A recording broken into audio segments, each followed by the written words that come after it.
आसमान से गिरता यह घना कोहरा सिर्फ धुआं नहीं, बल्कि एक सफेद सन्नाटा है जिसने पूरी कायनात को अपनी गिरफ्त में ले लिया। गांव की मिट्टी में एक ऐसी दोस्ती पली बड़ी थी जिसकी मिसाल लोग आज भी देते हैं। एक तरफ था संजय गंभीर, जिम्मेदार और अपने परिवार के लिए जीने वाला।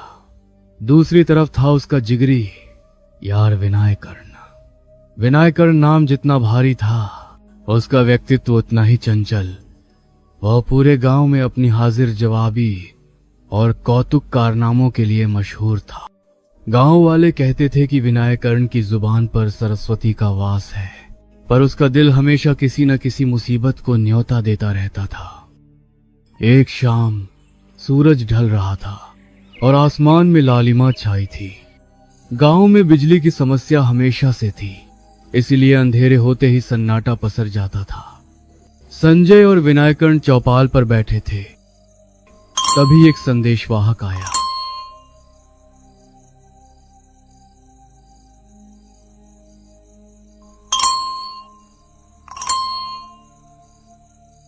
अरे संजय, उठ यार, देख शहर से खबर आई है। वो जो हमने अनाज की खेत तैयार की थी, ठेकेदार उसे आज रात ही मांग रहा है। आज रात? पर विनायक, रात के वक्त जंगल का रास्ता पार करना खतरे से खाली नहीं है। कल सुबह निकलेंगे। अबे डरपोक, सुबह तक ठेकेदार किसी और से सौदा कर लेगा। ये पैसा हमारे पूरे साल की मेहनत है। चल तैयारी कर, मैं तेरे घर पहुंचता हूं।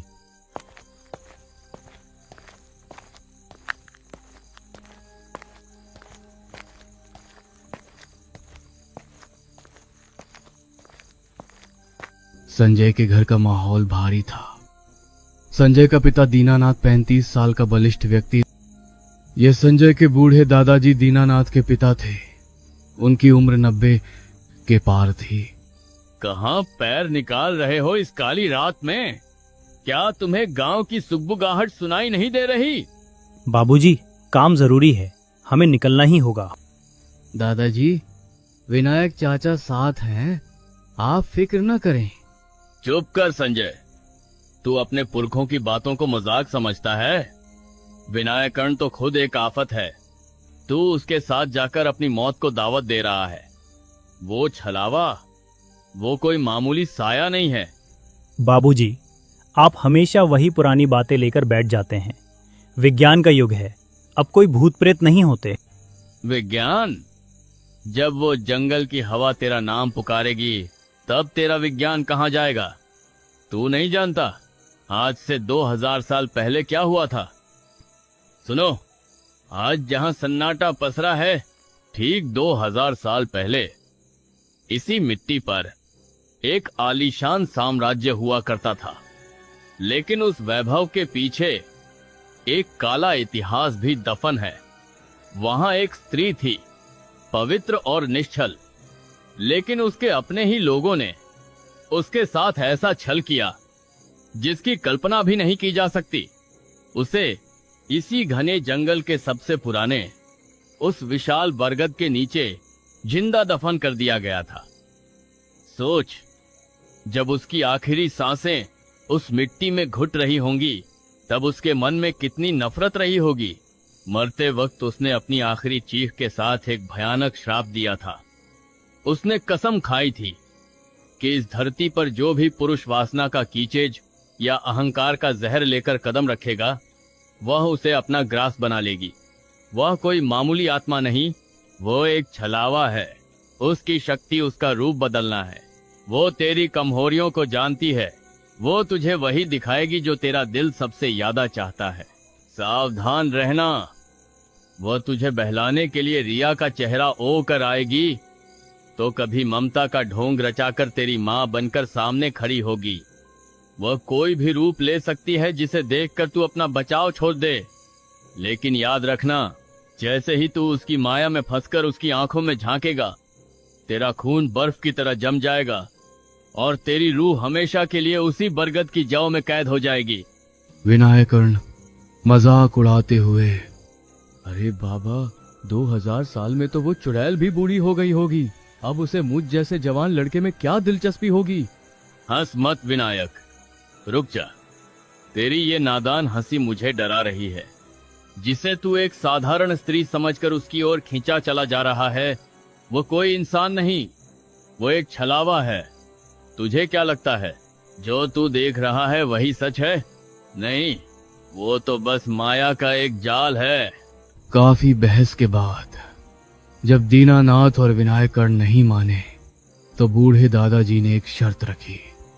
ठीक है, अगर तुमने अपनी आंखों पर पट्टी बांध ही ली है और तुम्हें मौत का इतना ही शौक है तो जाओ, मैं तुम्हें नहीं रोकूंगा। लेकिन याद रखना, यमराज के द्वार तक तुम अकेले नहीं जाओगे। दीनानाथ, तू भी इनके साथ जाएगा। तू मेरा सबसे विश्वास पात्र है और ये लड़का ये मेरे ही खून का हिस्सा है, मेरी ही रगों का अंश है। इसकी सुरक्षा की जिम्मेदारी अब तेरी है। और संजय, मेरी बात कान खोलकर सुन ले। तेरे गले में जो वो ताबीज है उसे कोई मामूली पत्थर मत समझना। वो ताबीज मैंने अपनी जवानी के उन दिनों में सिद्ध किया था जब मेरी तपस्या और शक्ति अपने चरम पर थी। उसमें मेरी बरसों की साधना का सार है। जब तक वो तेरे पास है, काल भी तुझसे टकराने से पहले 100 बार सोचेगा। जा, अपनी किस्मत आमा ले। दादाजी ने उन्हें पोटली दी। विनायकर्ण ने पोटली लेते हुए मजाक में कहा, चलो अब बाप बेटे और दोस्त मिलकर इस छलावे का मजा उड़ाएंगे।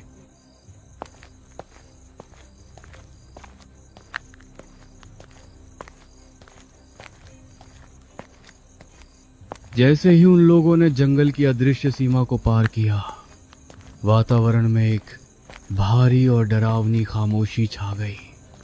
हवा का तापमान अचानक कई डिग्री गिर गया, मानो किसी ने बर्फ की चादर ओढ़ ली हो।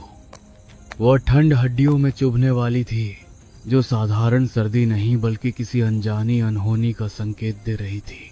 चारों ओर कोहरा इतना घना और मटमैला था कि वो किसी ठोस दीवार की तरह महसूस हो रहा था। हाथ की शक्तिशाली टॉर्च की रोशनी भी उस धुंध के सामने घुटने टेक रही थी। प्रकाश की किरणें कोहरे से टकराकर वापस लौट रही थीं, जिससे रास्ता और भी धुंधला और भ्रमित करने वाला लग रहा था। इन सब के बीच विनायकर्ण बिना किसी डर या हिचकिचाहट के सबसे आगे आगे चल रहा था। उसके चेहरे पर न तो उस ठंड का असर था और न ही उस घने अंधेरे का खौफ। वो अपनी ही धुन में मगन था और अजीब सी लय में कुछ गुनगुना रहा था। उसकी वो धीमी गुनगुनाहट उस सन्नाटे को चीरते हुए हवा में तैर रही थी, जिससे पीछे चलने वालों के मन में एक अजीब सी सिहरन पैदा हो रही थी। संजय, देख तो यार, कैसा सन्नाटा है, जैसे जंगल भी हमारे कारनामों का इंतजार कर रहा हो। विनायक, चुप रहिए, मुझे कुछ सुनाई दे रहा है। अचानक सिसकने की आवाज आई। ओह, बचाओ। अरे, कोई लड़की है। देख संजय, सफेद कपड़ों में, बेचारी कितनी डरी हुई लग रही है। अरे हट, इंसानियत भी कोई चीज होती है। विनायक, याद कर, बाबूजी ने क्या कहा था, रुक जा। वह एक अत्यंत सुंदर लड़की थी, जिसकी आंखें काली और गहरी थीं। आप लोग बहुत अच्छे हैं। मुझे डर लग रहा था। क्या मुझे गांव तक छोड़ देंगे? गांव क्या? हम तुम्हें चांद तक छोड़ आएंगे। पिताजी, इसके पैर पीछे की तरफ मुड़े हुए हैं। संजय की आवाज में एक ऐसी थरथराहट थी जिसने दीनानाथ के रोंगटे खड़े कर दिए। जंगल की हवा अचानक थम सी गई थी। विनायकर्ण, जो अब तक उस लड़की की खूबसूरती के जाल में फंस चुका था, उसने संजय की बात अनसुनी कर दी। अरे संजय, डर के मारे तुझे लड़की के पैर भी उलटे नजर आ रहे हैं। देख तो सही, बेचारी कितनी मासूम है। विनायक, रुक जा।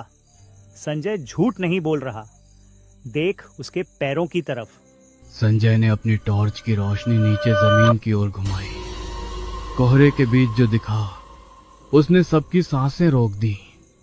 उस लड़की के पैर टखनों से पूरी तरह पीछे की तरफ मुड़े हुए थे और उसके तलवे जमीन को छू भी नहीं रहे थे। वो हवा में कुछ इंच ऊपर तैर रही थी, एक भयानक मुस्कान के साथ। क्या हुआ विनायकर्ण? अभी तो तुम मुझे चांद तक ले जाने की बात कर रहे थे, अब डर क्यों रहे हो? उसकी आवाज अब सुरीली नहीं रही थी। वो आवाज ऐसी थी जैसे हजारों सूखी पत्तियां एक साथ कुचली जा रही हों। देखते ही देखते उस लड़की का चेहरा फटने लगा और उसकी आंखें कोयले की तरह काली हो गईं।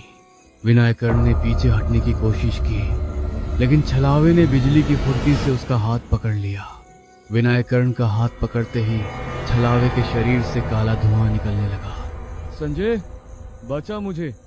मेरा हाथ पत्थर जैसा ठंडा हो रहा है। भागो यहाँ से। दीनानाथ चाचा, भागो। विनायक, हाथ छोड़ उसका। मैंने कहा था ना विनायकर्ण, नाम तो मुझे सबका याद रहता है। अब तू कभी इस जंगल से बाहर नहीं जाएगा। चीखें पेड़ों से टकराकर गूंजने लगी। इससे पहले कि दीनानाथ कुछ कर पाता, छलावा विनायकर्ण को घसीटते हुए घने अंधेरे और कांटेदार झाड़ियों के पीछे ले गया। कुछ ही पलों बाद हड्डियों के टूटने की एक क्रूर आवाज आई, चट चटक, और फिर सब शांत हो गया। संजय और दीनानाथ के पास शोक मनाने का समय नहीं था। उन्हें पता था कि अगला नंबर उनका है। दीनानाथ ने संजय का हाथ पकड़ा और बिना पीछे मुड़े दौड़ना शुरू किया। झाड़ियों के पीछे से हौंसने की आवाजें आ रही थी, कभी विनायकर्ण की आवाज में तो कभी बूढ़े दादाजी की आवाज में। संजय, रुक जा यार, मुझे अकेले छोड़कर कहाँ जा रहा है? देख, यहाँ बहुत ठंड है। पिताजी, पीछे मत मुड़िएगा। ये विनायक चाचा नहीं है, ये वही छलावा है। दौड़ते दौड़ते वे जंगल के उस हिस्से में पहुंचे जहां हवा भी रुक गई थी। दीनानाथ ने वह पोटली निकाली जो उसके पिता ने दी थी। संजय अभी भी सदमे में था। जंगल के बीचों बीच कोहरा गहरा होता जा रहा था। दीनानाथ ने संजय को ढांढस बंधाया। पिताजी, आखिर वह चीज क्या है और वह हमसे चाहती क्या है? वो बदला चाहती है संजय। आज से 2000 साल पहले इस कुल के एक पूर्वज ने उस स्त्री के साथ छल किया था। उसने उसकी पवित्रता नष्ट की और उसे इस जंगल की मिट्टी में दफन कर दिया। तब से वो आत्मा छल छत या छलावा बनकर भटक रही है। वो तब तक शांत नहीं होगी जब तक इस खानदान का आखिरी चिराग बुझ नहीं जाता। पर पिताजी, हमने तो कुछ नहीं किया, फिर हमें क्यों? हमने तो हमेशा उन्हीं नियमों का पालन किया जो आपने सिखाए थे। संजय, तुम इसे धो नहीं सकते। पाप की गंध कभी नहीं जाती। वो हवा में नहीं, हमारे खून में सफर करती है। ये एक ऐसी विरासत है जिसे हम अनचाहे भी ढोते आ रहे हैं। दशकों पहले जो बोया गया था, उसकी फसल काटने का वक्त आ गया है। आज की रात वही काली रात है संजय, जब उस पुराने गुनाह को अपनी बलि चाहिए। और याद रखना, वो खाली हाथ वापस नहीं जाएगा। रात की खामोशी अब भारी होने लगी थी। जंगल की घनी और कंटीली झाड़ियां अचानक किसी हलचल से कांप उठी। ऐसा लगा जैसे अंधेरे में छिपा कोई वजूद अब और इंतजार करने के मूड में नहीं है। अचानक बाहर से फिर वही आवाज आई, लेकिन इस बार उस आवाज में वो पहले जैसा छल या मिठास नहीं थी। वो आवाज अब धीरे धीरे बदलने लगी थी। वो भारी, फटी हुई और किसी पुरानी कब्र से आती हुई महसूस हो रही थी। उस पुकार में अब कोई इंसानियत बाकी नहीं बची थी। वो आवाज अब साक्षात उस छलावे की थी जो अब अपना मुखौटा उतार चुका था। वह सिर्फ एक ध्वनि नहीं थी, बल्कि एक चेतावनी थी कि जो बाहर खड़ा है वह इस दुनिया का नहीं है। छलावा अब उनके सामने खड़ा था। उसका स्वरूप अब 7 फुट लंबा और विकराल था। दीनानाथ, तू इसे कब तक बचाएगा? आज का सूरज तुम दोनों नहीं देख पाओगे। दीनानाथ छलावे के सामने जा खड़ा हुआ। उसने अपनी छाती पर बना एक पुराना निशान दिखाया जो उसे बचपन में मिला था। छलावा उसे देख, तुम लोग अभी भी जीवित हो? तुम्हारे पूर्वजों ने मुझे मारा था। संजय, अब वो पोटली खोलो। उसमें वो प्राचीन भस्म है। जब मैं इशारा करूं, उसे इसकी आंखों में। संजय ने पूरी ताकत से वो भस्म छलावे की ओर फेंकी। जैसे ही भस्म छलावे के शरीर से टकराई, एक नीला धमाका हुआ। छलावा बुरी तरह तड़पने लगा। उसका शरीर राख बनकर झड़ने लगा। मैं मिट्टी से आई थी, मैं हवा में मिल जाऊंगी, पर याद रखना, पाप कभी खत्म नहीं होता। एक जोरदार चीख के साथ छलावा धुएं के गुबार में बदल गया और जंगल का कोहरा धीरे धीरे छंटने लगा। सुबह की पहली किरण पहाड़ियों के पीछे से झांकने लगी। पिताजी, सब खत्म हो गया। संजय और दीनानाथ जंगल से बाहर निकले। जंगल अब डरावना नहीं लग रहा था, पर विनायकर्ण की याद उन्हें ताउम्र सताने वाली थी। उन्होंने पीछे मुड़कर देखा। जहां कभी छलावा खड़ा था, वहां अब केवल राख का एक ढेर था जो हवा के साथ उड़ रहा था। वह छलावा अब पूरी तरह खत्म हो चुका था। दीनानाथ और संजय घर जाने लगे।